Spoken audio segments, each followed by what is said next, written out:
homenaje a Javier Verdejo Lucas, organizado por el Seminario Otro Pensamiento es Posible de la Universidad de Granada, al cual se han sumado otros movimientos, como ahora iremos viendo a lo largo de esta tarde por su participación.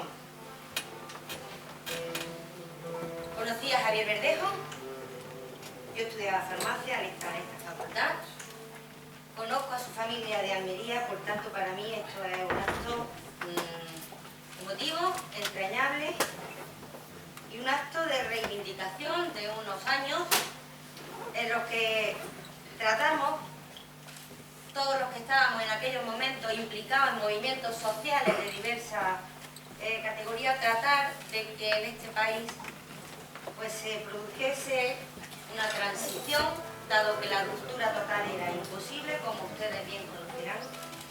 Y desgraciadamente este hecho fue tremendo, supuso en aquellos momentos un punto de inflexión importante en todas las negociaciones que se estaban llevando, sobre todo desde la Plataforma, y agradezco mucho especialmente al profesor Hidalgo que se pusiese al frente de la organización por parte del seminario que él coordina de este acto homenaje, reivindicativo, como ustedes quieran, cada uno considere que debe de llamar. Tiene la palabra don Roque Hidalgo Álvarez, catedrático del Departamento de Física Aplicada de la Universidad de Granada.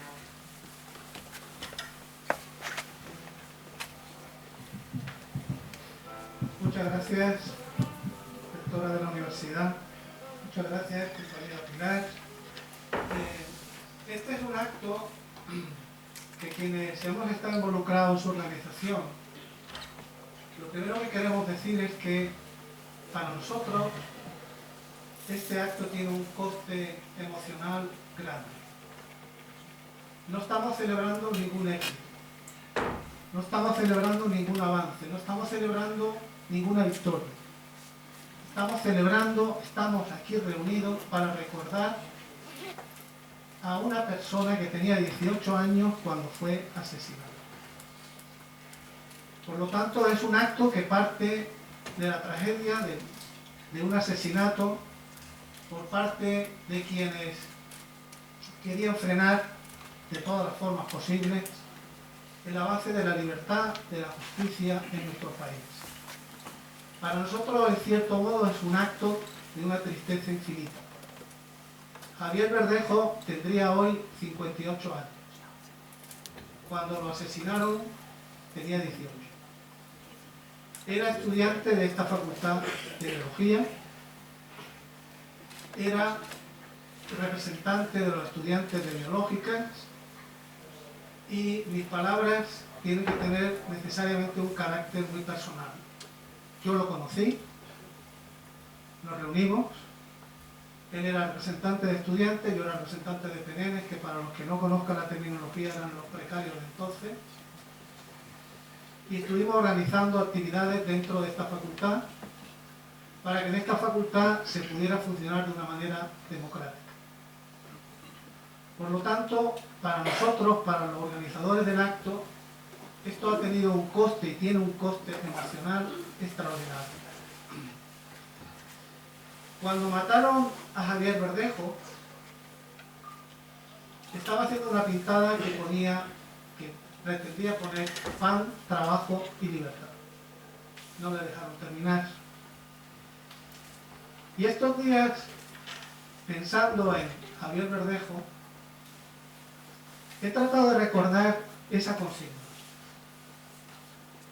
Seguramente Javier, cuando hacía esa pintada, lo que pensaba y lo que quería es que 40 años después no hubiera casi 2,5 millones de niños y de niñas viviendo en hogares cuyos ingresos están hoy por debajo del umbral de la pobreza.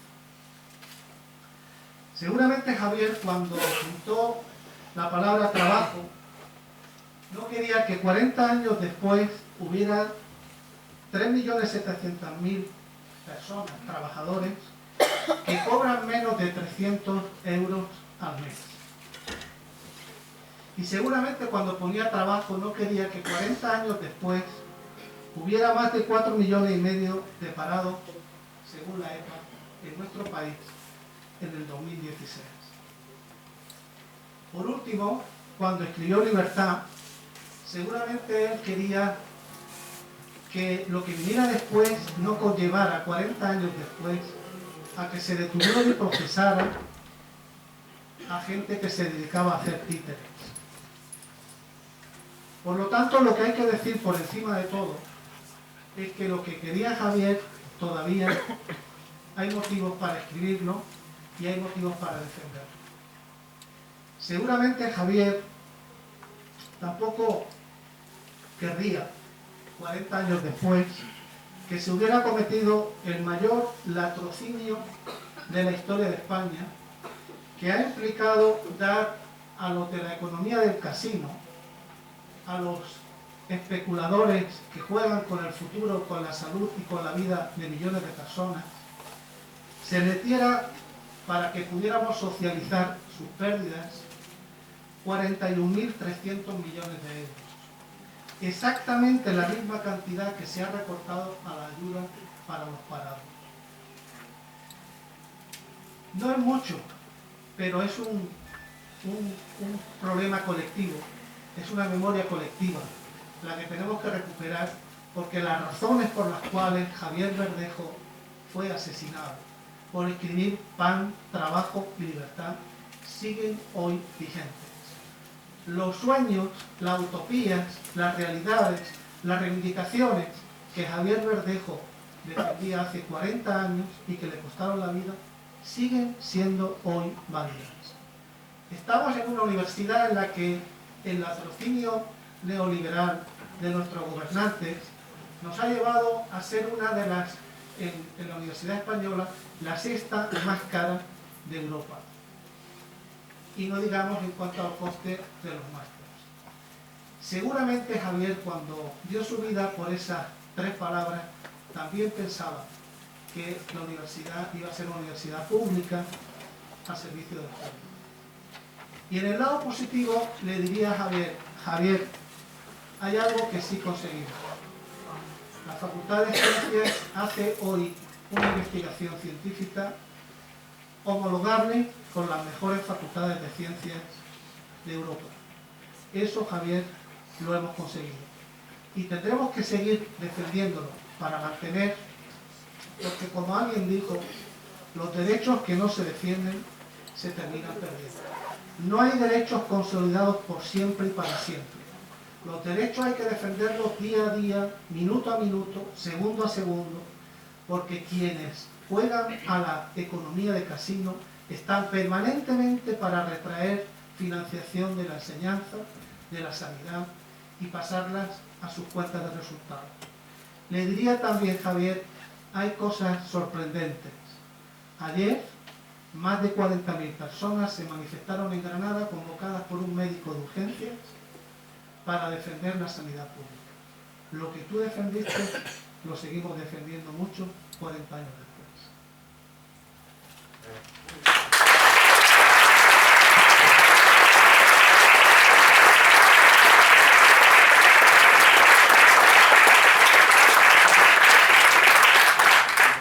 Muchas gracias, Hildo López.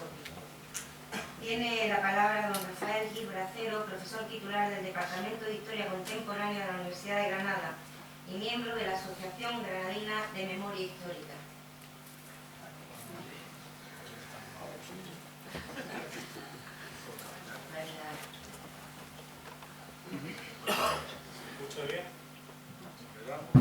¿Se escucha? Bueno, lo primero voy a empezar por agradecer, como no puede ser menos, al seminario Un Pensamiento es Posible que sea diferente, la invitación a participar y a todos los asistentes que llenan este entorno en un lugar que evidentemente Javier hubiera querido estar aquí y está presente seguramente. Yo no dudé cuando hablé con el profesor Hidalgo en implicarme personalmente y además como representante de la asociación. exactamente tengo la misma edad que Javier. Estaba empezando también mi universidad y era un acto el comprometerme primero porque no podía hacer otra cosa, porque recordar aquellos tiempos. Y me hice la siguiente pregunta: ¿qué hubiera pasado si él hubiera estado como un estudiante viendo la realidad de la Granada del 76 ahora? Y como tenemos poco tiempo y normalmente nos solemos enrollar para dar la palabra a todos los que están previstos a intervenir, yo había pensado que obviamente de ese compromiso personal, emotivo, de estudiante de la misma época y como profesor universitario implicado en la vida de la memoria histórica, tenía que estar aquí y hacer una reflexión desde mi campo, desde la historia del tiempo presente, y hacer algunas aproximaciones a lo que era el contexto histórico de la España del 76 y la Granada y Almería de aquellos momentos. Pues nada más que os voy a decir un par de datos. Entre el 75 y el 82 hubo 800 manifestaciones que terminaron con violencia. Hubo 700 muertos violentos, de los cuales 189 fueron provocados por las fuerzas de orden público en enfrentamientos en manifestaciones. Es verdad que en aquel momento, en las mismas circunstancias, no se me olvida que hay un terrorismo que llevó a 500 personas eliminando de la vida civil. Ese es un entorno para situarnos en qué momento estamos hablando. Tardofranquismo, principio de la democracia naciente. Y hay un conflicto de cuál es el futuro una vez que desaparece el dictador. Y obviamente, seguramente habrá otras intervenciones, se plantea en España la tesitura de decidir entre la ruptura o un pacto continuado. Hay tesis, ahora concretamente voy a citar, hay muchos libros que se ha venido investigando sobre el tema, pero por daros el último dato, el más reciente, de la historiografía. Xavier Casal, un profesor de la Universidad Autónoma, que ha escrito recientemente sobre este periodo concretamente.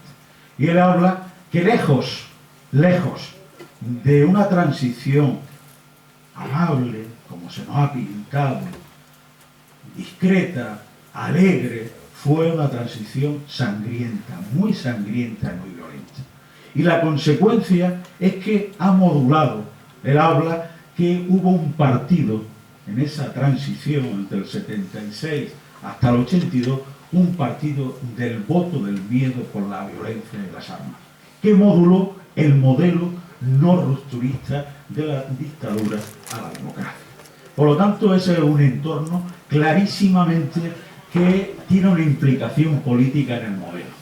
¿Y por qué digo que ese miedo y la violencia? Se explica el poco interés del gobierno del primero de Arias Navarro entre el 75, el primero de Suárez y el segundo. Había una pintada en aquellos años que era gobierno más democracia igual a homicidio, Suárez más democracia igual a homicidio y asesinato. Por lo tanto, ese contexto de violencia es un contexto muy importante para modular lo que va a venir después. No hay una ruptura por el miedo también a la presión de ese terrorismo de Estado. Ojo, y con otro dato fundamental, el recuerdo del trauma de la guerra. Y ahí la izquierda en su totalidad habla de una forma, digamos, que hoy no lo mantiene. La izquierda de hoy, una parte de la izquierda, se hizo también, desde una parte de la izquierda, yo sé que puede dar lugar al debate, se hizo también una amnesia de ese tiempo. Por lo tanto, se jugó a esa modulación pactada que no rupturista. Y donde uno explica muy bien, o se explica muy bien este modelo, es lo que tardó, ¿os acordáis? Los que ya peinamos canas, lo mismo que hubiera tenido Javier, que tenía una buena melena también en su momento. Se hablaba de disolución de los cuerpos represivos de la dictadura. La ley, una vez que se aprobó la Constitución, la primera vez que se modera o reforma la dictadura o la policía de la dictadura, aquellos grises, se hizo en el año 78. Una vez los partidos políticos se habían legalizado un año antes, pero lo importante es las fuerzas de orden público, digamos que son moderadas porque lo mandata un modelo de gobierno de transición pactista, no rupturista.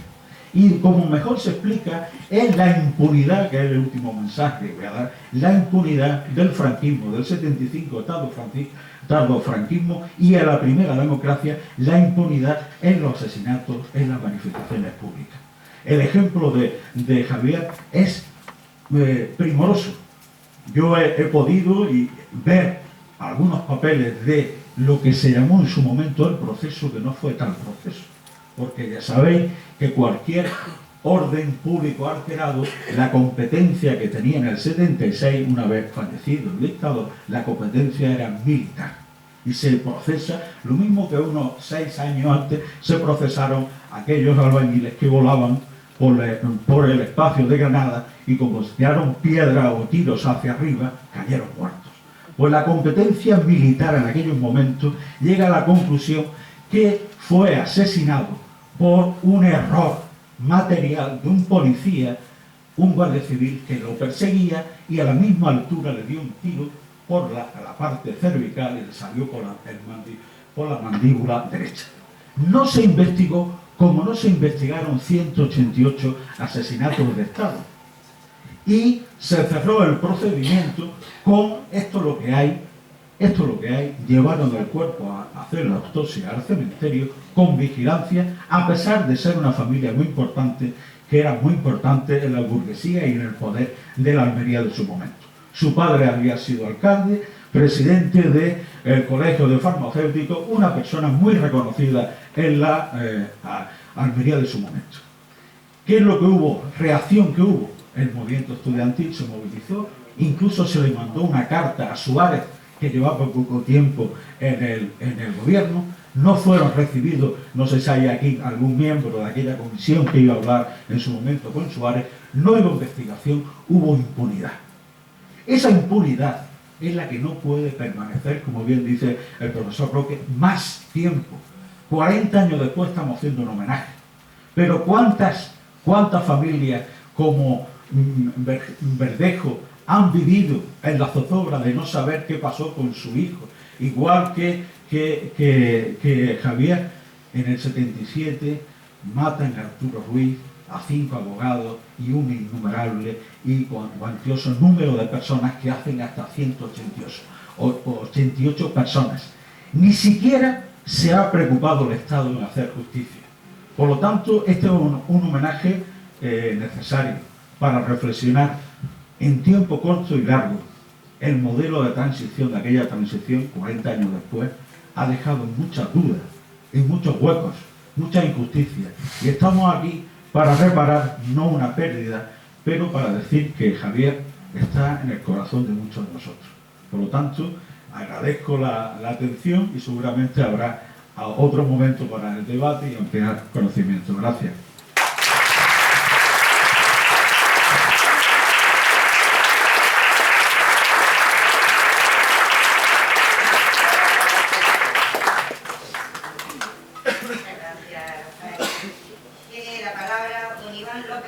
Investigador del Departamento de Teoría de la Señal, Telemática y Comunicación de la Universidad de Granada y miembro del Partido Comunista de los Pueblos de España, colectivo Jóvenes Comunistas.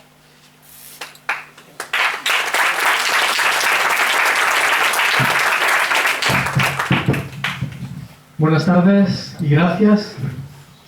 En este 2016, en que se conmemoran los 40 años del asesinato de Javier Verdejo, debemos seguir denunciando que el Estado capitalista, respondiendo a su lógica, continúa aplicando todas las formas de represión que le son posibles.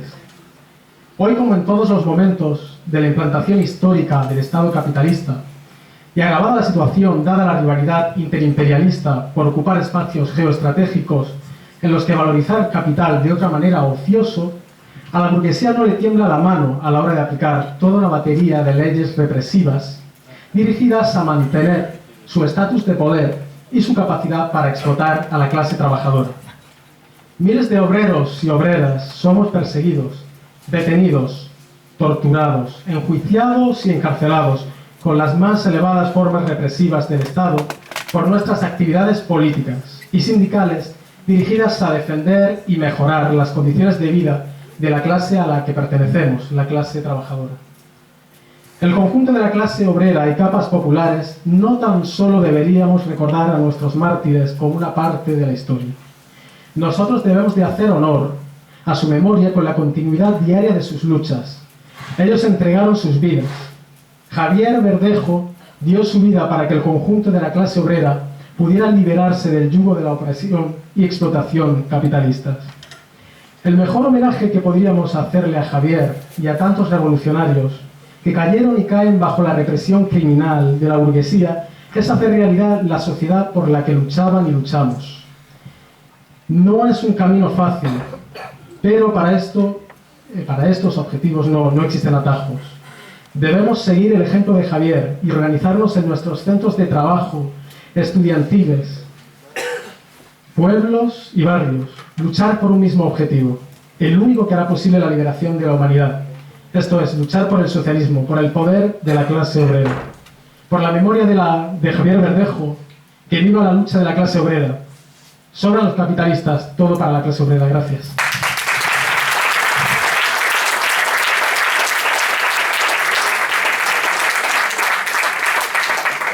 Muchas gracias, Iván. Tiene la palabra don Juan Antonio Aguilera Muchón, profesor titular del Departamento de Biología Molecular 1 de la Universidad de Granada y miembro de Granada Laica y Unilaica Granada.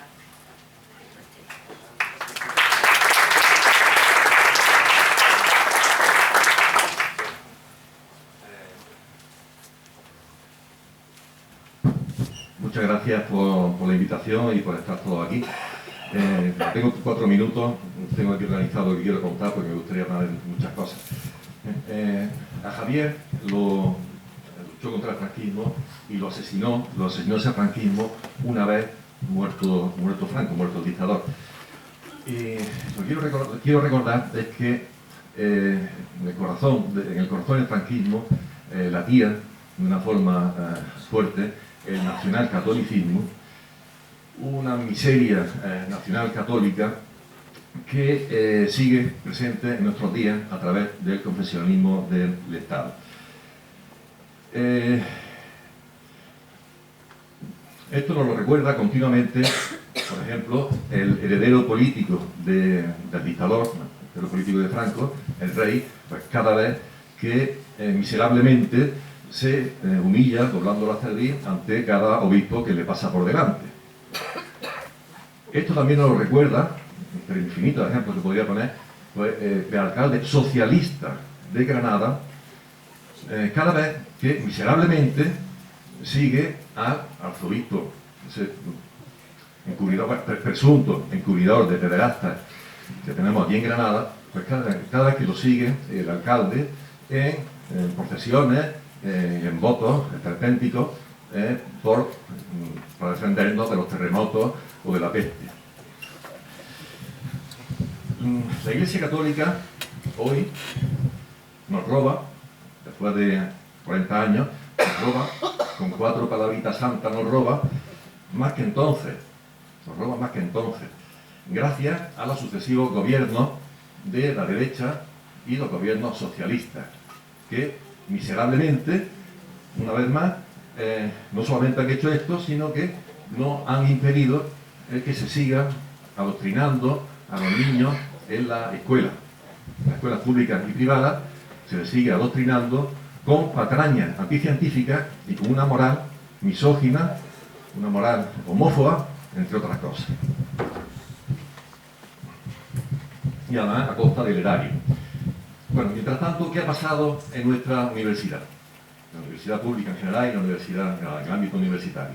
Bien, cuando asesinaron a Javier en 1976, hacía unos 2 años que habían acabado, me pilló justo, yo a mí que era estudiante de biología en aquellos años, habían acabado las clases de religión y parecía que eso era el principio de algo. Bien, ¿qué quedó? Ese principio, ¿a dónde nos llevó? Bueno, 2 años después de la muerte de Javier, en 1978, se adscribía a la Universidad de Granada un centro, una escuela de magisterio de la Iglesia Católica, y eso sigue, eso aquí sigue, ese centro, esa escuela ahí sigue. Es un centro que, magisterio, que se encarga de preparar adoctrinadores de los niños a los que me refería antes, preparar maestros en esa línea a que me refería. Ese centro, del que ahora es titular este arzobispo, me refería antes, el arzobispo que también edita libros para la sumisión de las mujeres, y antes la titularidad la tenía otro arzobispo, no sé cómo calificativo ponerle, digamos, el pájaro Cañizares. Fue el anterior. Llega un centro que cada vez está más lleno de quicos y de cialinos, y que tengo que decir que la UGR, un centro adscrito a la UGR, pero que la UGR no controla. La dirección institucional de ese centro, de la Iglesia, vela más por los intereses del arzobispo y de la Iglesia que por los intereses de la universidad pública. Bueno, por si esto fuera poco, la UGR, la Universidad de Granada, oferta cursos para la preparación de maestros de cara a ser catequistas en los colegios públicos y privados y para dar clases de religión. Eso lo oferta hasta este año, dentro de unos días, comienza uno de estos cursos, eso lo oferta la Universidad Pública de Granada. Entonces, tengo que decir que a través de esta manera, la Universidad Pública está contribuyendo a ese abuso mental infantil que se sigue ejerciendo hoy día contra millones de niños en las escuelas. La UGR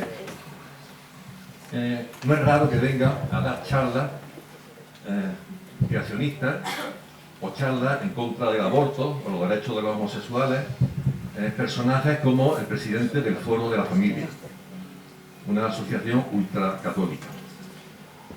Además, en esas charlas, este personaje estuvo, digamos, arropado, presentado por el entonces decano de la Facultad de Medicina. Y también en otro de esos actos estuvo implicado en una concesión de honores académicos al pájaro Cañizares que me refería antes.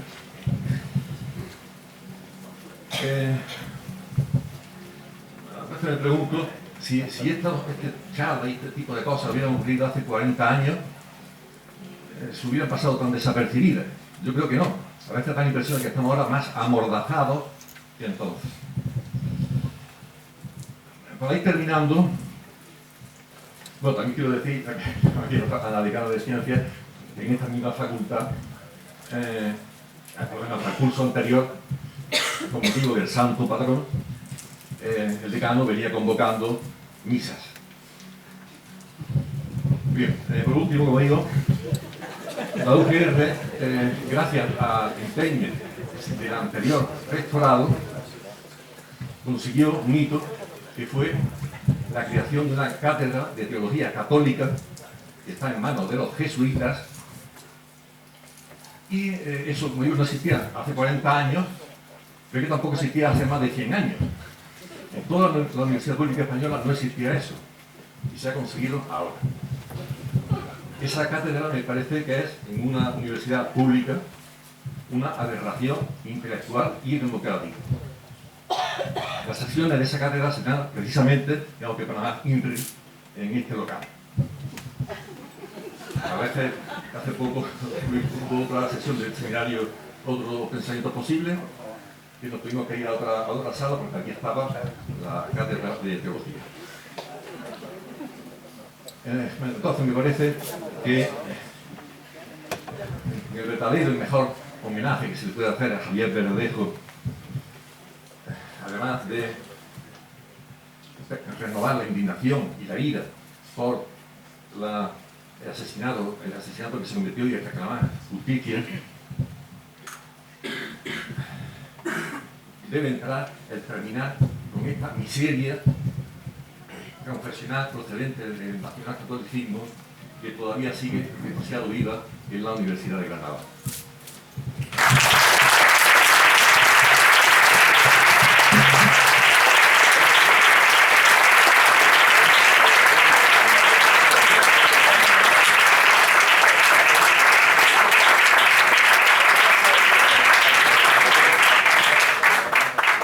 Muchas gracias, Juan Antonio. Tiene la palabra don Alberto Lozano, representante de Izquierda Anticapitalista Revolucionaria.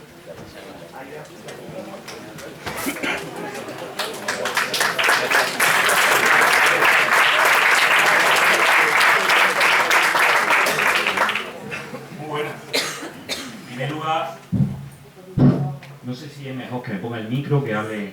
Me pongo el micro, ¿no? En primer lugar, agradecer a los organizadores del evento, del acto de homenaje, la invitación a mi organización, a la que vengo hoy como representante, como portavoz.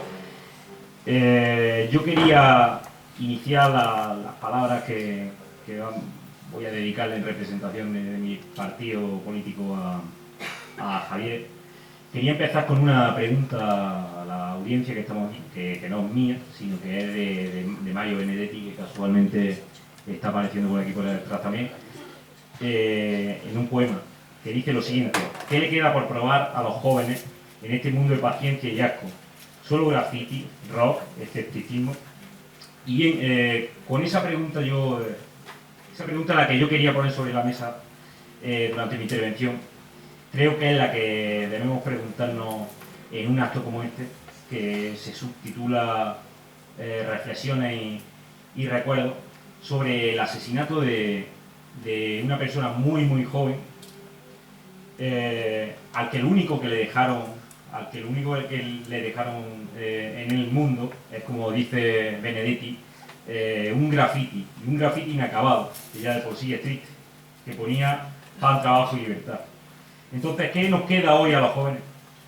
¿Qué nos queda después de la sangre que derramó el tiro que le dieron a Javier, de tantas lágrimas, de tantos años de cárcel, de exilio, de clandestinidad, que no solo se remonta al anterior a la fecha del 75, sino que sigue más allá también? ¿Qué hemos heredado de toda esa pelea de la juventud de entonces y del durante que llega hasta hoy? Por ejemplo, yo traigo aquí una lista de un libro, lo recomiendo, se llama Romper el consenso, de un historiador que se llama Guillermo Villeni, investigador en la Complutense, de la siglo XXI. Tengo una listilla aquí, no la he contado de uno en uno, pero son más de 200, es la estimación que he hecho, y son 10 folios, y solamente es de de enero del 75 a diciembre del 82. Esta es la lista. Respondiendo un poco a la pregunta de antes, no han querido convencer de que sí, de que todo esto valió la pena. En cierto modo puede que valiera la pena toda esta sangre.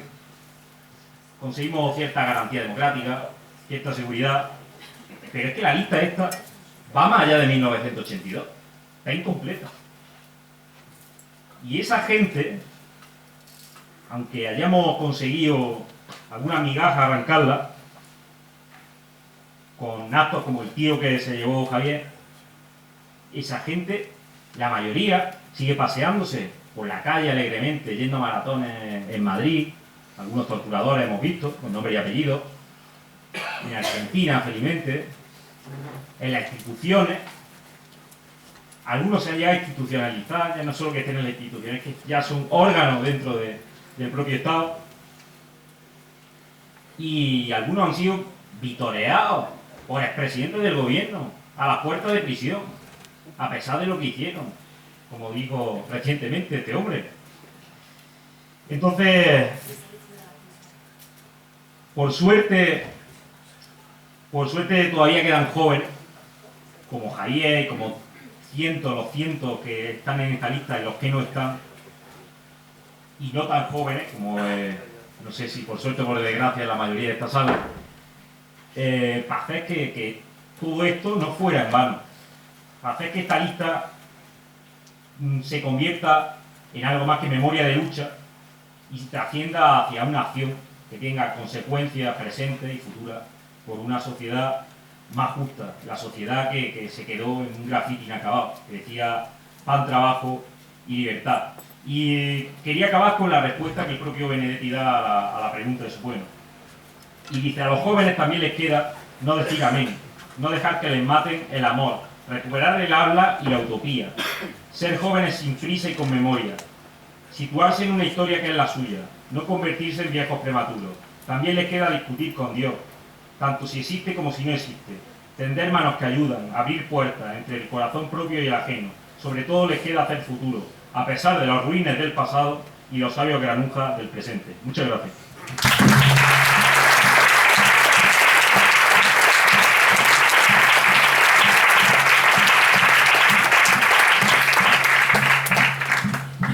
Muchas gracias, Alberto. Tiene la palabra don Aarón Cohen Ángeles, profesor titular del Departamento de Geografía Humana de la Universidad de Granada.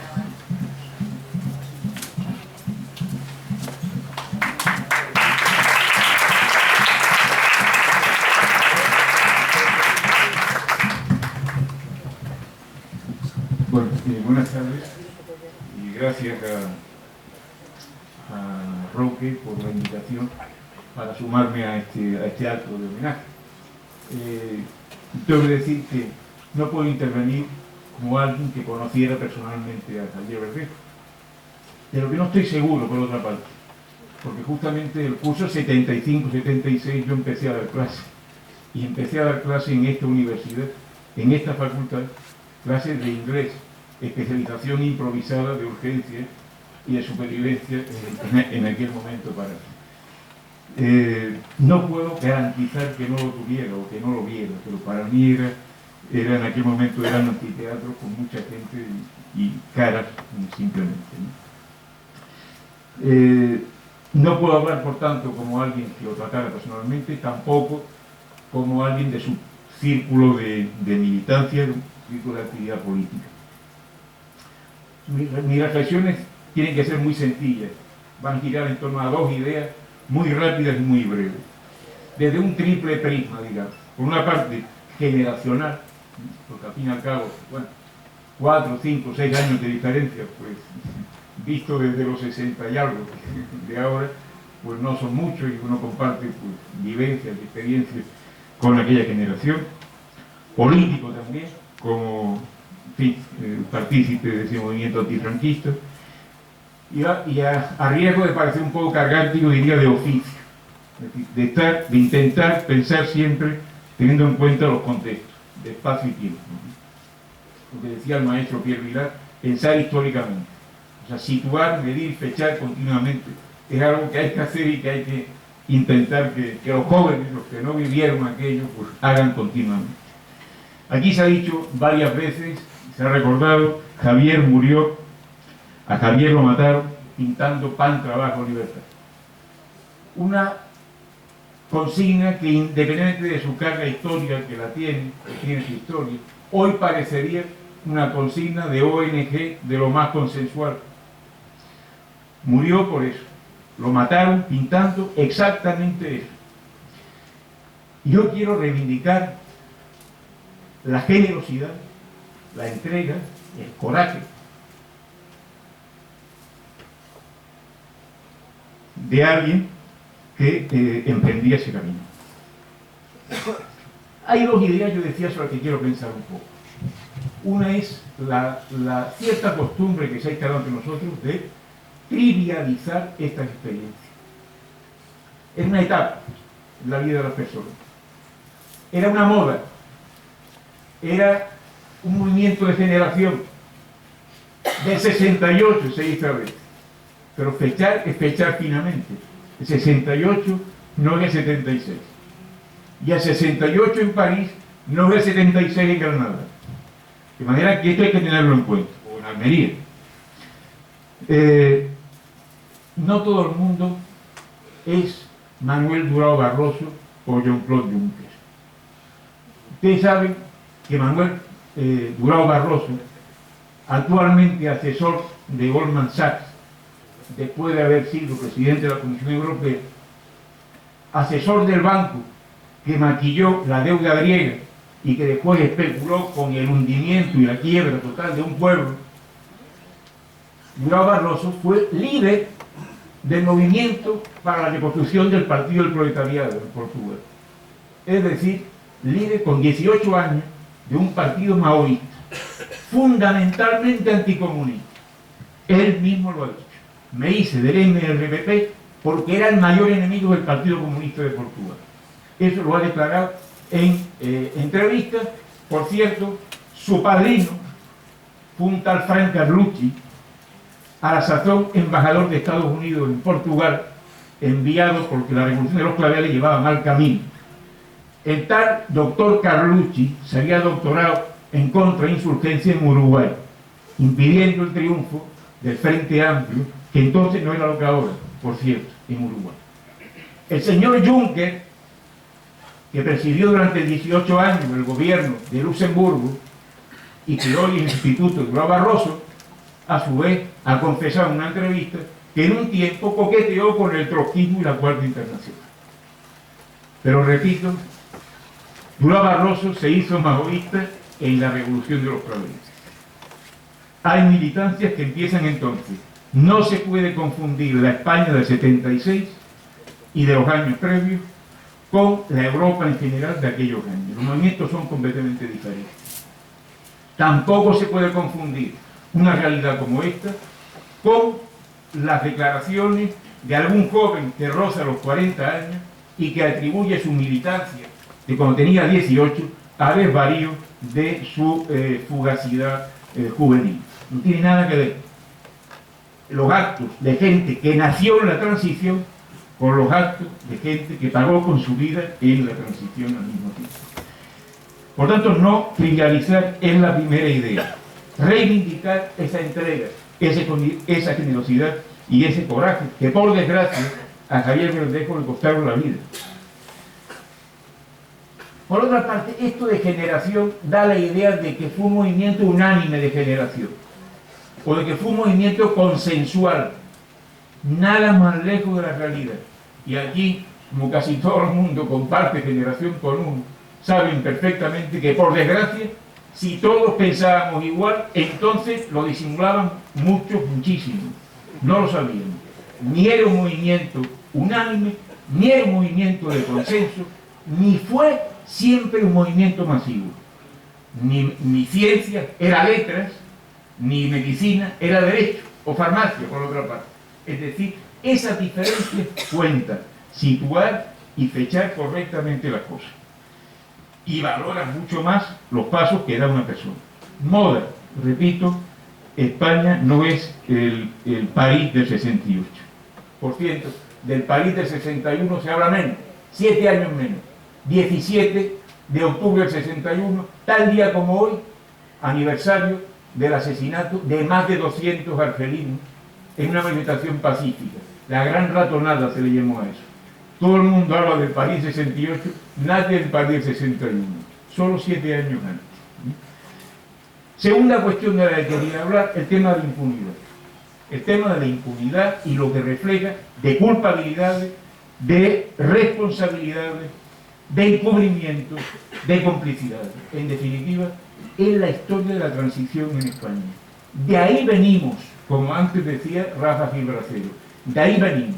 Hay que entender la potencia, el poder de la resistencia a que nada se moviera.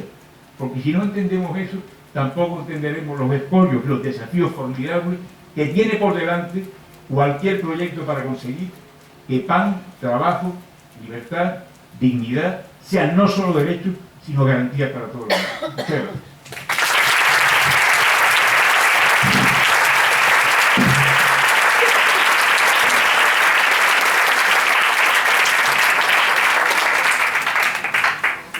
Muchas gracias, don. Tiene la palabra don Manuel Fuentealuna, representante del Partido Comunista Español. Pues eso es lo que me ha extrañado, pero sí, que me lo creo al 100%, digo, será un hermano.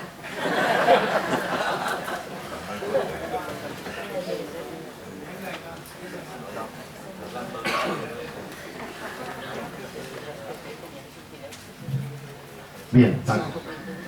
Bien, como necesariamente hay que ser breve porque todavía quedan intervenciones, yo simplemente quería dar primero unas disculpas porque estaba previsto que la presencia en nombre del Partido Comunista de España fuese nuestro secretario provincial, Juan Frarenas. Lo que ocurre es que por un problema de agenda de última hora no ha podido venir y me ha pedido pues que le sustituya en este acto. En segundo lugar, un agradecimiento, obviamente, al Seminario de Otros Pensamientos Posibles por organizar este acto de homenaje y reflexión y, por supuesto, a todas las personas presentes que, en definitiva, pues con esta presencia hacen no solo que esa reflexión sea viva, sino que ese ejercicio de memoria sea compartida y necesariamente tengamos que trasladarla al exterior. Y tres reflexiones que quisiera señalar. En primer lugar, no existe democracia real, plena y verdadera en este país si no se paga la deuda de la impunidad y del olvido. Hay que acabar con la impunidad y el olvido para que de verdad podamos estar hablando de una democracia real, plena y efectiva en este país. Porque el asesinato de Javier Verdejo comparte las mismas circunstancias que antes Rafa señalaba, o el compañero de Izquierda Revolucionaria Anticapitalista señalaba, con la gran cantidad de asesinatos que se han ido produciendo sin investigación, sin señalar quiénes han sido los culpables, tapando en definitiva crímenes que se produjeron en una transición que ni fue modélica, ni fue transición, ni trajo una democracia completa, plena y real en este país. La segunda deuda es la del olvido, porque mientras no haya verdad, justicia y reparación, es imposible que las bases que sustentan nuestro modelo democrático de verdad sean fuertes. Pero existe otra deuda también, y especialmente acreedores de esa deuda son las jóvenes y los jóvenes en este país. Cuando hacemos referencia a esas palabras o esa pintada que se planteaba, pan, techo y libertad, ¿cuánto se parece a pan, techo y trabajo, lema de las marchas de la dignidad? Y también, reivindicando pan, techo y trabajo, se reivindica libertad, porque las condiciones objetivas de la libertad no son posibles si las condiciones materiales más básicas no están cubiertas. En un país donde 13 millones de personas sobreviven con menos de 600 euros al mes, es decir, un país absolutamente precarizado y que sufren especialmente las personas jóvenes, en un país donde los niveles de pobreza cada vez se van incrementando, en un país donde la respuesta a la movilización son leyes mordazas que intentan criminalizar la protesta y criminalizar la reivindicación de la libertad y de la justicia social, no hay democracia plena, real, efectiva. Y, por supuesto, que es un sistema que suponga bases concretas para un futuro. Por eso, desde el Partido Comunista de España, queremos señalar que mientras estas deudas sigan pendientes, la transición nunca será transición, sino una transacción. El modelo democrático necesitará siempre mejorar, y para eso encontrarnos todas y todos en la lucha, porque la reivindicación que planteó o que fue fruto del asesinato de Javier Verdejo, lo que reivindicaba, sigue todavía vigente, y nuestra responsabilidad no solo es continuar con esa lucha, sino estar a la altura de ella. Muchas gracias.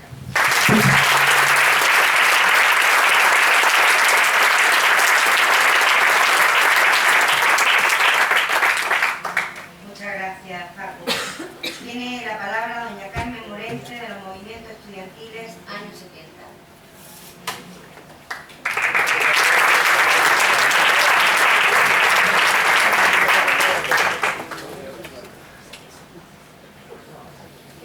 Gracias, buenas tardes.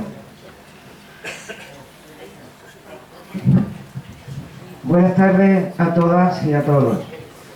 Si pedí la palabra para intervenir en el homenaje a Javier Verdejo Lucas, nuestro compañero asesinado en 1976, es porque pretendo hacerlo en nombre de una generación de jóvenes estudiantes universitarios antifascistas y anticapitalistas.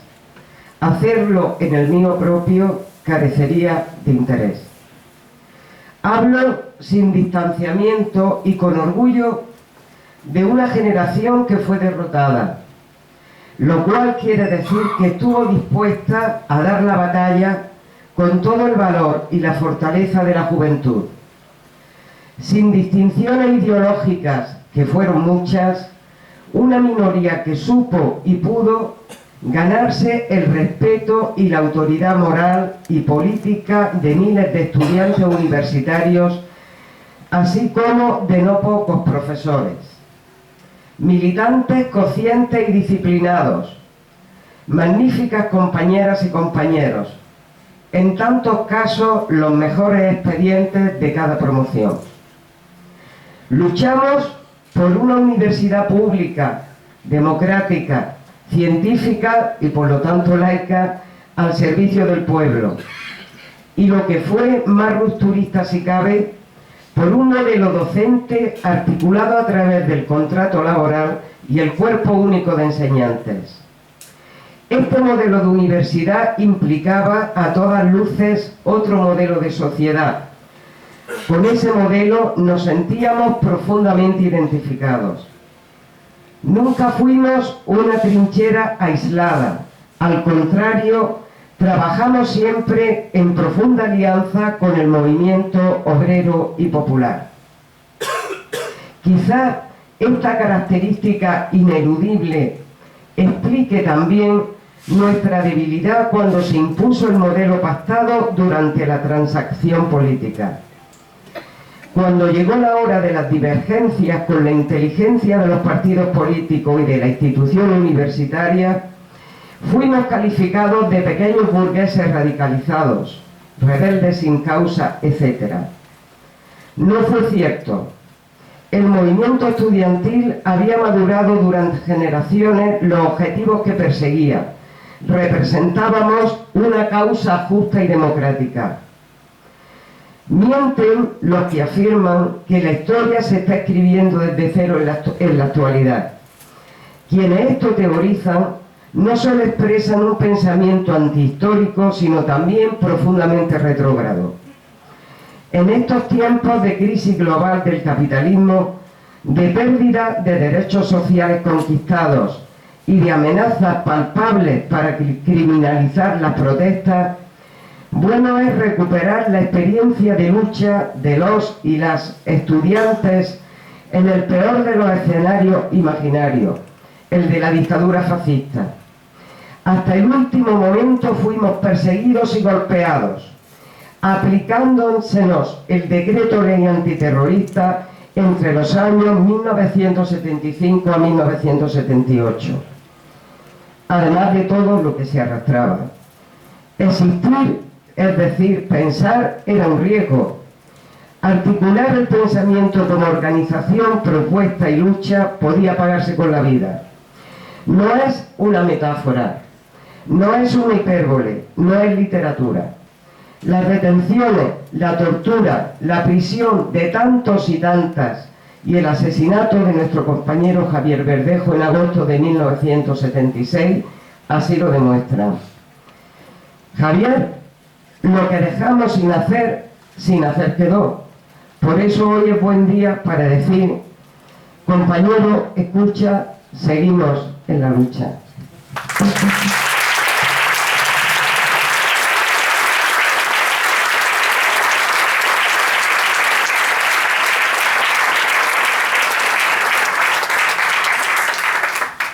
Muchas gracias, Carmen. Tiene la palabra doña Trinidad Ayuso, representante de la Plataforma Cívica por la República de Granada.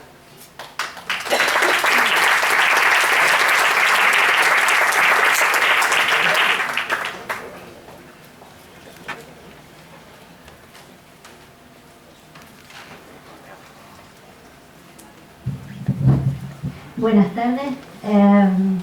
Con la emoción que me lleva el recuerdo de Javier Verdejo, les voy a leer unas palabras porque no quiero que se me olvide nada de lo que aquí tengo puesto.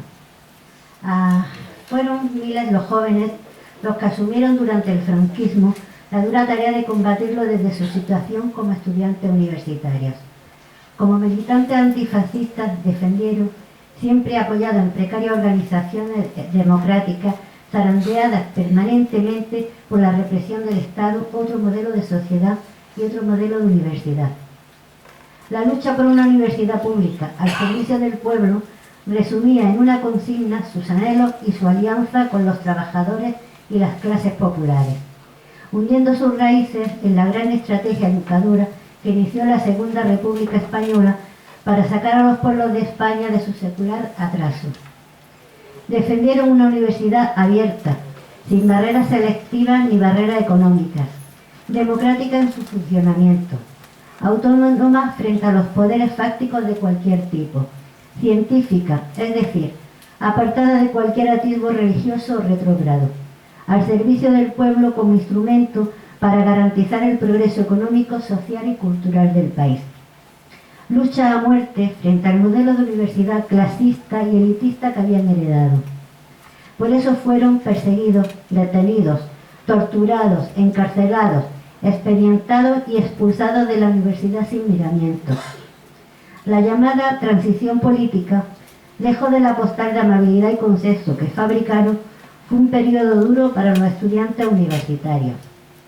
El asesinato de Javier Verdejo fue expresión de la violencia con la que el aparato del Estado intentó acallar las voces discordantes y que dejó un saldo próximo a los 200 muertos por violencia directa de los aparatos del Estado represivo o de las organizaciones paramilitares. 40 años después de su asesinato, tenemos dos obligaciones inamovibles que atender. La primera, sacar del olvido obligado la lucha y resistencia de los estudiantes antifascistas. Y la segunda, seguir luchando por la transformación radical de la universidad, herida ahora por las imposiciones del modelo neoliberal europeo y por los recortes de todo tipo.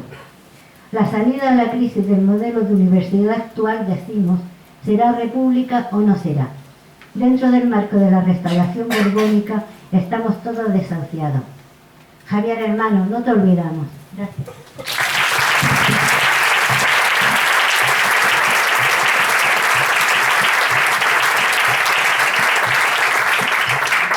Muchas gracias, señora. Tiene la palabra don Alberto Macarán Ruiz, profesor doctor contratado del Departamento de Urbanística y Ordenación del Territorio y secretario general de Podemos Granada.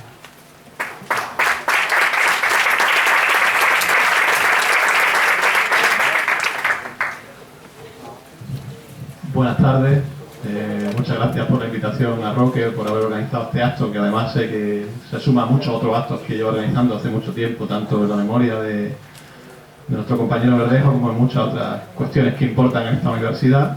Y gracias tanto a Pilar como a nuestra nueva decana Carmen por estar aquí y por dar respaldo institucional a este tipo de actividades. Creo que es fundamental que la memoria se conozca y también las instituciones la reconozcan. Yo tengo mucha envidia de otros países, en cualquier sitio de Europa, Italia, Alemania, y también en América Latina, en particular en Argentina, donde se exilió parte de mi familia, donde la memoria ya forma parte de la vida de la gente, ¿no? En el mejor sentido de la palabra. Deciros que voy a ser lo más corto posible y que además creo que soy de lo último, o sea que queda poquito y por supuesto la música de Juan, entiendo que algo nos cantará, que eso también cambiará un poco el sentido de este acto, ¿no? Creo bueno que tenga también su carácter festivo en el mejor sentido de la palabra. Todo el mundo nos hemos situado, yo creo que es fundamental situarse, yo me sitúo como el bisnieto de Ángel, asesinado junto a su hijo mayor en el verano del 36 en Granada, donde no había guerra, como todo el mundo sabe, porque lo sacaron de su casa y lo tiraron a algún sitio, no sabemos dónde está. De ahí que mi padre se llame Alfonso Ángel, en recuerdo de estas personas, de estos familiares míos que todavía no conseguimos encontrar. Mi padre nació el mismo año que Javier Verdejo y además era estudiante de esta facultad en su momento. Yo me considero, probablemente, situándome en este contexto, como uno de los hijos que Javier no pudo tener. Y creo que también es un elemento que hay que considerar en este contexto, aquellos que no pudieron nacer porque mataron a sus padres. Después contaré otra parte de mi situación, de la parte que tiene que ver con mi familia, de por qué yo estoy aquí. Yo me he criado escuchando a la gente del pueblo, a que imagino que a lo mejor Juan ahora la canta, ¿no? Canciones que tienen que ver con esa idea de la memoria, y además me crié en el País Vasco por razones laborales de mi padre, y yo recuerdo la represión del franquismo no, del posfranquismo, porque yo nací en el año 77, y recuerdo perfectamente cómo era aquella vida en la que, bueno, pues todavía había muertos en la calle. Sin embargo, era un recuerdo lejano. Yo estudié en esta facultad y ahora doy clase en ella, y era un recuerdo lejano porque era un recuerdo de la infancia. Y cuando yo empecé a ser activista estudiantil aquí, que por cierto no había organizaciones estudiantiles reivindicativas en la mayor parte de la universidad, lamentablemente había un vacío generacional importante, bueno, o la cosa se había acomodado demasiado, y bueno, los que llegábamos después de la crisis de los años 90 empezábamos a plantearnos qué estaba pasando con nuestra universidad pública, y empezábamos a reivindicar, y bueno, constituimos grupos de activistas estudiantiles que muchos de ellos han seguido hasta ahora, ¿no? Algunos de ellos estarán representados en esta sala y otros a lo mejor no. Nosotros tuvimos nuestro muerto, uno, que vimos muy cercano, aquel Carlo Giuliani asesinado en Génova, en el movimiento antiglobalización, que probablemente fue una de las previas del movimiento 15M, en términos de cómo se funcionaba para generar grandes mayorías sociales. Y yo recuerdo aquella tarde en la que me llamaban compañeros de Granada, que estaban en Génova, y que no sabíamos si habían matado a uno de Granada o no era de Granada, porque yo no había podido ir porque ya estaba trabajando. Y efectivamente fue cuando empezamos a darnos cuenta algunos de la cercanía, de la realidad que habían vivido otros generacionalmente. Yo me acuerdo, hablando con mi padre, de aquella muerte, de la gente a la que pegaron en aquella escuela en Génova, bueno, de todo lo que ocurrió en aquel momento y en muchos otros momentos similares, y tengo el recuerdo de la empatía generacional que generamos. En el movimiento 15M, que vino posteriormente, bueno, todo el mundo lo conocéis porque fue un movimiento masivo, fue un movimiento que además tuvo una repercusión importante en términos de los consensos que generó a su alrededor. Yo creo que allí sí éramos mayoría en relación con lo que se estaba demandando y en relación con lo que la mayoría de la población pensaba. Se planteaban dos cosas que a mí, bueno, yo no me canso de insistir cuando tengo la posibilidad de utilizar un micrófono como este en un contexto similar a este. Había dos falsedades del movimiento 15M y algunas de ellas incluso nos las creímos quienes estábamos ahí dentro. La primera era la falsedad de que era un movimiento solamente de una generación, solo eran jóvenes o viejóvenes, como algunos éramos en aquel momento. Yo tenía un hijo, por ejemplo, en aquel momento. Y, digamos, lo que querían era encasillarnos en un movimiento solo de la juventud para evitar que tuviéramos una capacidad de cambio importante. Yo recuerdo a mi abuela Hortensia, que muchos lo conoceréis por muchas razones en esta sala, hablar en las asambleas de la plaza. Yo recuerdo cuando ella se reivindicaba como parte de la historia de los movimientos sociales o de la rebeldía de esta ciudad, y recuerdo también cómo hablando de la memoria, contando esta historia como la de Javier, contando muchas otras historias similares, y la gente entendió perfectamente que la clave no era un movimiento solamente de gente joven, sino era fundamental que hubiera un movimiento de gente joven, de gente mayor, y que el cambio viniera del recuerdo, de la memoria, de la puesta en valor de esas luchas históricas en el contexto del siglo XXI. Yo tengo sinceramente un recuerdo enorme de esa realidad, como además la gente joven venía y me decía, no, es tu abuela. Digo, sí, yo he vivido en mi casa, otra gente no lo habían vivido, lo habían escondido, o lo habían matado, o cualquier razón que todo el mundo podrá conocer. Y de alguna forma esa era la sensación más potente que veíamos en las plazas, ¿no? Como juntarnos diferentes generaciones por cambiar el mundo, pensando en cómo lo habían intentado cambiar las generaciones precedentes. Otra de las mentiras que se planteaba con respecto al 15M, que ahora en cierta medida está de moda, que era la discusión entre cambiar las cosas aquí y ahora, o las cuestiones que se podían cambiar a largo plazo. Eso la dejo para otra discusión más potente, pero en cualquier caso creo que es interesante que la tengamos en cuenta. Probablemente en aquel momento lo decíamos mucho y yo lo sigo diciendo, no hay necesariamente una confrontación o un conflicto directo entre cambiar las cosas aquí y ahora y cambiarlas a largo plazo. Tenemos que cambiar las cosas aquí y ahora y ir pensando a largo plazo qué cosas queremos ir cambiando.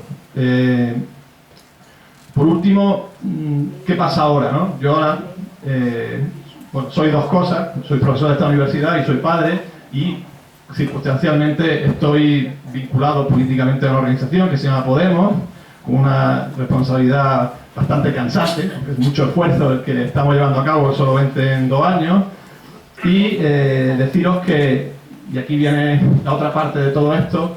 Yo recuerdo a mi abuela Hortensia de nuevo, cuando apareció Podemos, cuando después de aquel impasse, de aquellos 2 o 3 años en los que parecía que el movimiento 15M había desaparecido, parecía que la gente se había adormecido, volvimos a ver otra opción de cambio en nuestro país, no la única, ni la exclusiva, pero otra opción de cambio importante en nuestro país. Y yo recuerdo lo que decía en aquel momento, y con eso termino porque creo que es interesante que lo tengamos en cuenta.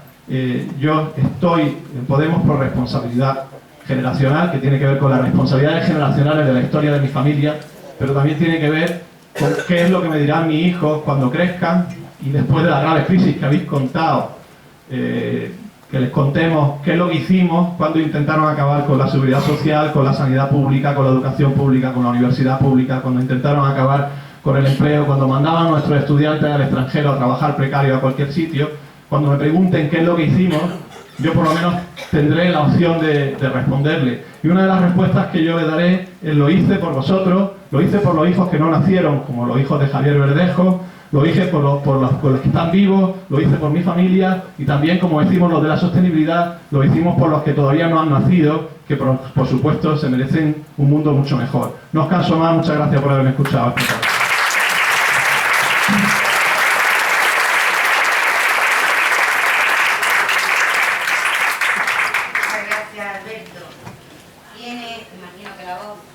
La palabra don Juan Pinilla.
Buenas tardes.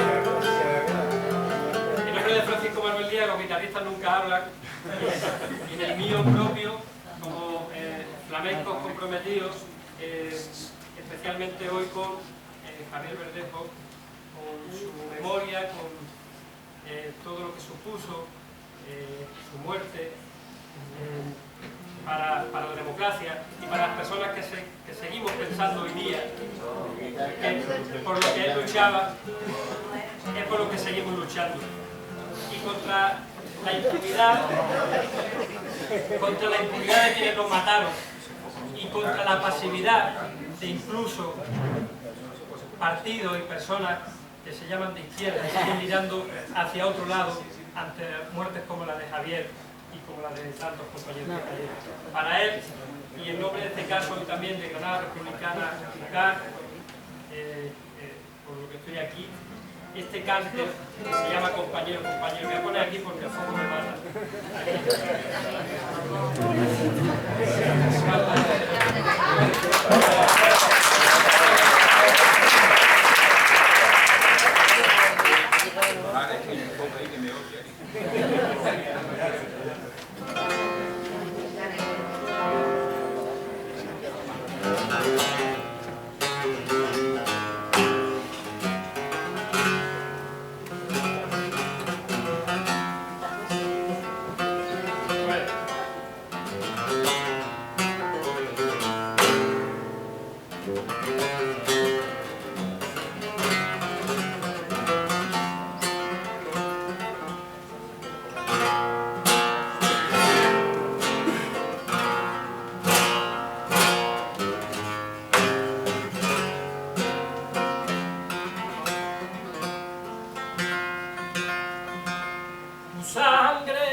sé,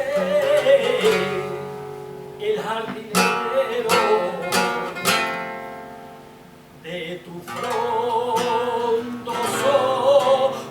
rosa, compañero,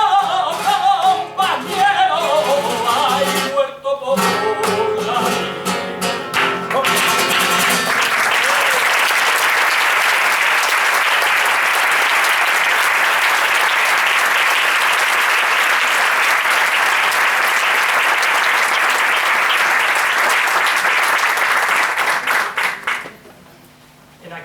En aquellos días muchas personas intelectuales y flamencos se sumaron a la causa, entre ellos el Rafael Alberti y, por ejemplo, nuestro querido Juan de Noxa, que ha disculpado su ausencia aquí porque se encuentra en Madrid.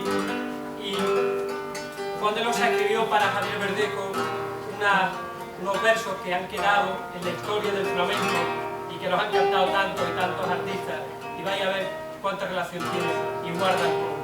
Va por alegría de Cádiz.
representante de la Coordinadora Sindical Estudiantil.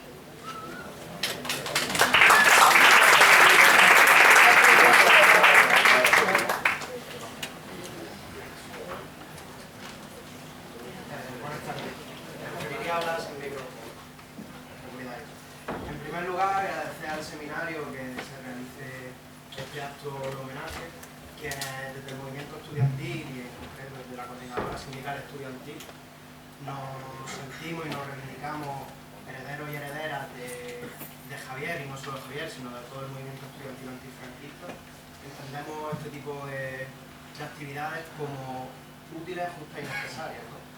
Justas y necesarias, como se ha comentado ya anteriormente, de cara a recuperar la memoria y poner en valor el sufrimiento de tantos y tantas militantes antifranquistas que dieron lo posible por transformar este país, ¿no?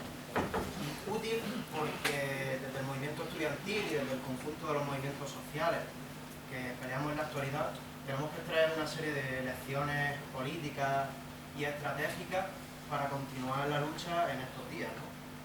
Entendiendo que la principal lección que tenemos que tomar hoy es que las luchas por las que Javier murió siguen estando vigentes.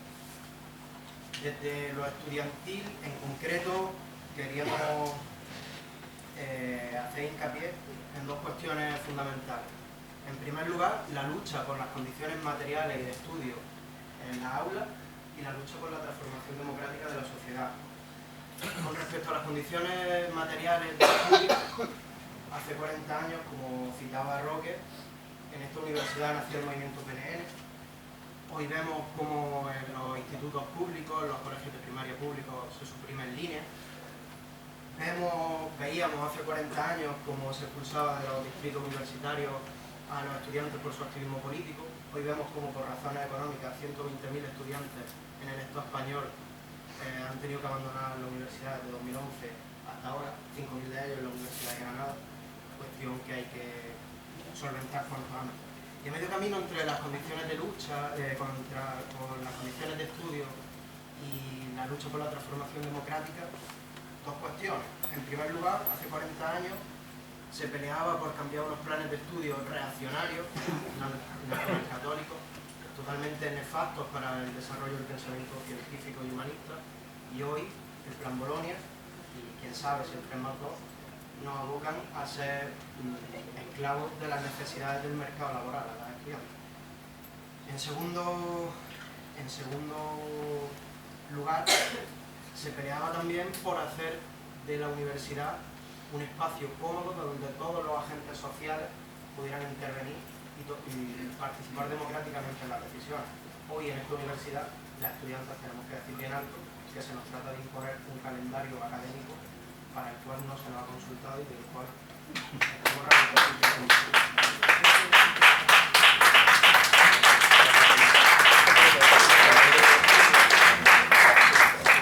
Es evidente que si hay ciertas similitudes, la situación ha cambiado, no es lo mismo el SEU que la participación democrática que podemos tener a través de las delegaciones de estudiantes, no es la misma represión que había anteriormente, aunque tristemente nos tenemos que empezar a acostumbrar a que a nuestras compañeras se les sancione y se les identifique en las movilizaciones sociales.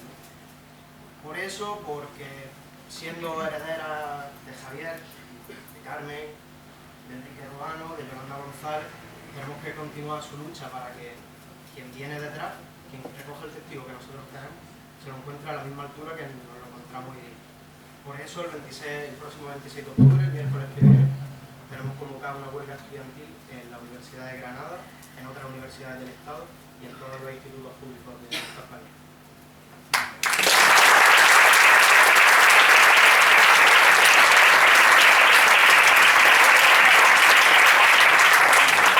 Muchas gracias al representante de la Coordinadora Sindical Estudiantil.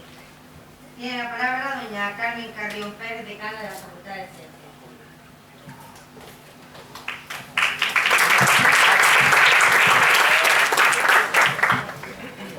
Bueno, pues después de oír esa guitarra y oír cantar a Juan Pinilla, es muy difícil decir nada más porque con ese sentimiento ya se ha dicho casi todo. De todas formas, buenas tardes a todos. Tranquilizar en primer lugar a mi querido Juan Antonio, porque tenga la seguridad que desde el decanato de esta facultad, mientras yo sea la decana, no se convocará ninguna misa.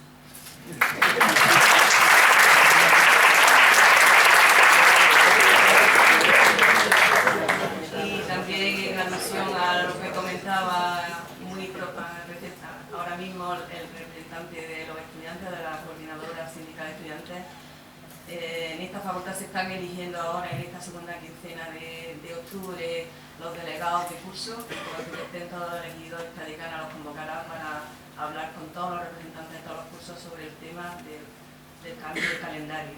Aparte de que creo que hay abiertas muchísimas otras vías de diálogo, pero en fin, eso le tocará a la rectora comentarlo para que cada uno opine. Bueno, y estamos hablando de Javier Verdejo Lucas. Javier Verdejo Lucas inició su estudio de la licenciatura en Biología en la Universidad de Granada, en esta facultad, en el curso 75-76. Concretamente a principios de octubre, entonces los cursos se comenzaban a principios de octubre de 1975. Y era un año importante desde el punto de vista político porque el fallecimiento de Franco estaba muy próximo a producirse. Yo había comenzado mis estudios de física en la Universidad de Granada, también en esta facultad, justamente un año antes. Yo era estudiante de segundo curso de la licenciatura en física. Fuimos, por lo tanto, simultáneamente, Javier y yo, estudiantes de esta facultad. Esa cercanía con el entorno que vivió Javier ese curso me permite, si me lo permiten ustedes también, trasladarme a 1976. Y pensar en voz alta, recordando el ambiente que se respiraba en el estudiantado de aquel momento y muy especialmente en el movimiento estudiantil y en esa etapa final de la dictadura y de la transición hacia la democracia que tan extraordinariamente nos ha relatado antes mi amiga Carmen Moreno. Inquietud política, reuniones, clandestinidad, pegada de carteles, reparto de octavillas, manifestaciones, carreras delante de los grises, concentraciones, encierro, huelgas, y muy preocupados por estar conectados con el movimiento obrero. Eso era lo que vivía el movimiento estudiantil de aquella época. Y a nivel de facultad, reuniones de delegados. Javier lo era, y yo también. Así que coincidimos con toda seguridad luchando por toda la defensa de los derechos del estudiantado, por tener representación en todos los órganos de gobierno de la universidad, y lo conseguimos. La mejora de la infraestructura y de las bibliotecas, la escasez de prácticas, por mejorar la política de becas. El movimiento de becarios fue muy fuerte en aquellos años. La participación en los planes de estudio, contra la subida de las tasas, contra la entrada de las fuerzas del orden público, los grises que entraban y llenaban el hall de esta facultad, en solidaridad y en concordancia con el movimiento de PNL, por tantas y tantas cosas. Recuerdo de aquel momento una amalgama de siglas que se me agolpan en el cerebro y entre las que quiero destacar por ser en las que militó Javier al PTE, al Partido del Trabajo de España y a sus juventudes, la Joven Guardia Roja, a la que perteneció Javier. Creo que en este día debemos recordar dónde se militó. Y sobre todo recuerdo las asambleas de facultad, como foro de discusión y como agente dinamizador de la política, pero la política con mayúsculas, asambleas que en muchas ocasiones, como muchos recordaréis, terminaban en manifestación. Cuando se mira hacia atrás, y yo lo estoy haciendo aquí, pienso cuánto se consiguió, pero también cuánto, de muy diversas formas, se quedaron en el camino. Y Javier se nos quedó en el camino de la manera más dura y más cruel posible, un 14 de agosto de 1976, cuando solo tenía 19 años y escribía en rojo en un muro de su Zapillo natal, de su Almería natal, pan, trabajo, libertad, frase que no llegó a terminar como hemos comentado antes. Su muerte quedó totalmente impune. Esta facultad guarda su expediente académico, custodia su expediente académico y con el mismo una copia de la carta que el entonces decano de esta facultad, don Juan Antonio Guerra Torres, escribió a su familia manifestándole su más sentido pésame en nombre propio y de toda la facultad. En dicha carta el profesor Vera afirma que le conocía de las reuniones de delegados de la facultad y que le parecía una persona noble y muy leal a sus principios y a sus creencias.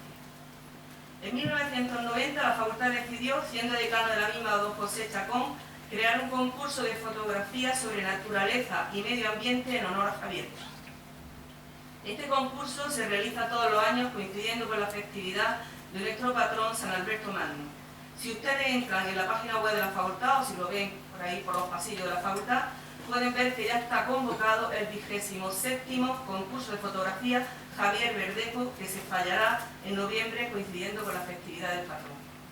Pero creo que el homenaje realmente importante que se le dio a Javier fue el que le dimos, permítanme ustedes que lo diga en primera persona, puesto que yo estaba allí, sus compañeros estudiantes de la Facultad de Ciencias y de todo el distrito universitario de Granada, junto con compañeros de Almería, de Cádiz, de Córdoba, de Jaén y de Málaga, el 27 de octubre de 1976.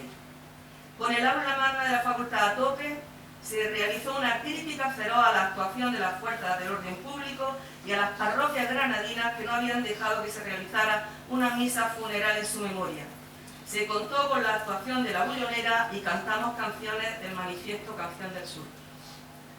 Permitidme que termine mi intervención, que como veis es muy breve, con la frase que en aquel momento sus compañeros de la facultad hicimos nuestra y coreábamos: Javier, hermano, nosotros no te olvidamos. Solo puedo añadir que la actual decana de esta facultad y compañera de sus cortos e intensos años universitarios no te ha olvidado, Javier.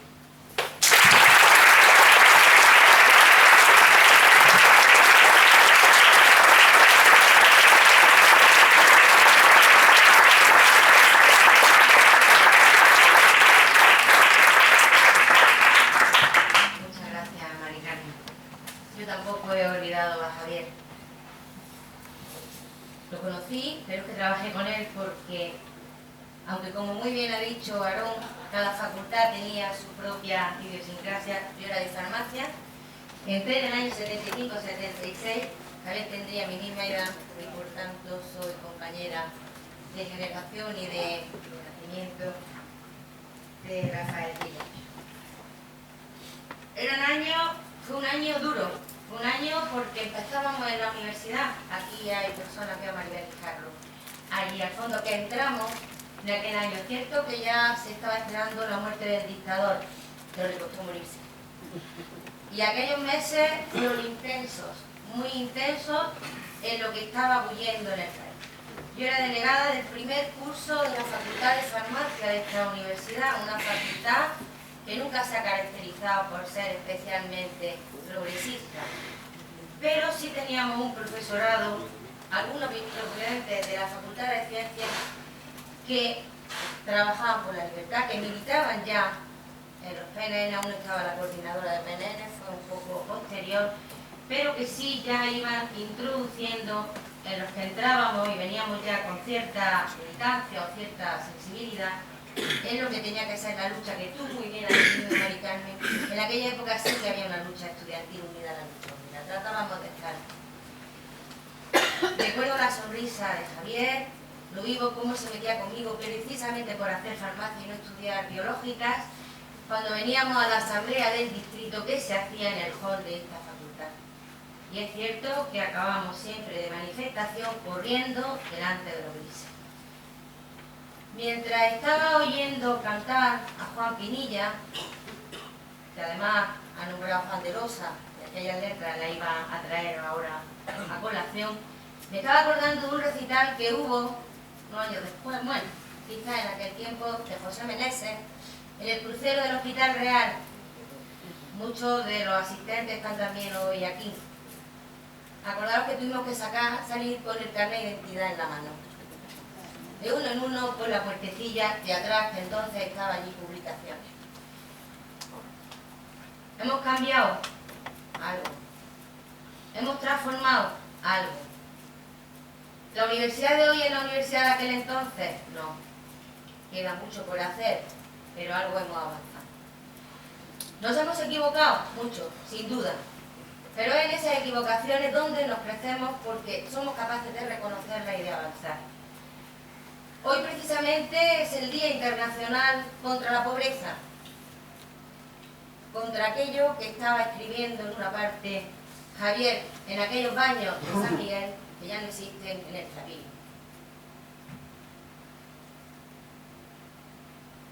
ese agosto fue especialmente duro, muy duro, porque hubo otros compañeros que tras la muerte de Javier fueron detenidos, fueron torturados y bueno, todavía recuerdan y tienen esa época muy presente, como la tenemos nosotros y como no. Pero no me gustaría acabar con un mensaje de tristeza, no me gustaría acabar con esa sensación amarga que tenemos muchos, que luchamos en una determinada época, que seguimos luchando por tratar de que sobre todo lo que haya es igualdad. Lo que falta es igualdad en todos los ambientes y en todos los sentidos. Quiero acabar con un mensaje de esperanza, con un mensaje de ilusión, con un mensaje de alegría, aunque no estemos para mucha alegría. Pero si nos abandona la alegría, ¿qué nos queda? ¿Qué nos va a quedar? ¿Con qué armas vamos a poder luchar frente a la injusticia, frente al hambre, frente a la falta de libertad, frente al recorte de libertades? Creo que debemos de abordar los temas cara a cara, como lo hizo Javier. Él salió corriendo cuando quisieron tirar y bueno, ahí, como habéis comentado, había mucha duda. Su padre era una persona muy relevante en la sociedad almeriense y no pudo saber la verdad. Como digo, él escribía la pared, pero él daba la cara. Daba la cara siempre y en aquellas asambleas risueñas, cuando nos juntábamos los procedentes de distintas facultades, ya aún, o estaban ya empezando a subir nuestros compañeros de letras arriba a Cartuja, porque había que sacar la universidad del centro de la ciudad para evitar todas aquellas manifestaciones y todos aquellos desórdenes del orden público que entonces decían que hacíamos. Nos reuníamos y esa heterogeneidad todavía sigue en nuestra sociedad y en nuestra universidad. Y mi obligación es defender que como servicio público la diversidad, la heterogeneidad se debe de dar. El respeto a la convivencia, pero sobre todo la lucha por seguir avanzando en una sociedad que no nos gusta, sigue sin gustarnos. Lo mismo que a Javier no le gustaba entonces y estoy segura que hoy tampoco le gustaría. Coincidió tu correo, Roque, con una llamada que me había hecho Murciano, José Antonio Murciano, el director de La Corrala, de que iban a organizar él y Pepe Gutiérrez, junto con algunos familiares, aquí a Toñita, querida Toñita, una acción de recuerdo para Javier en La Corrala, pero haciéndolo como un poco un periodo de reflexión de lo que fue aquella época.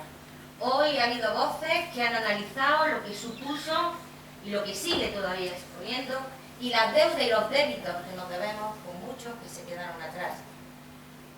Yo os animo, invito a que participéis en ese acto que Murciano y que Pepe Gutiérrez están organizando. Me han indicado que posiblemente sea durante el mes de noviembre, que es cuando la familia de Javier podrá venir a Granada, como signo de que esta universidad está viva. Tan viva que todavía sigue recordando, recordará por mucho tiempo a Javier Verdejo. Muchas gracias a todos ustedes por su asistencia y sobre todo a ti, Roque, porque siempre estás aquí.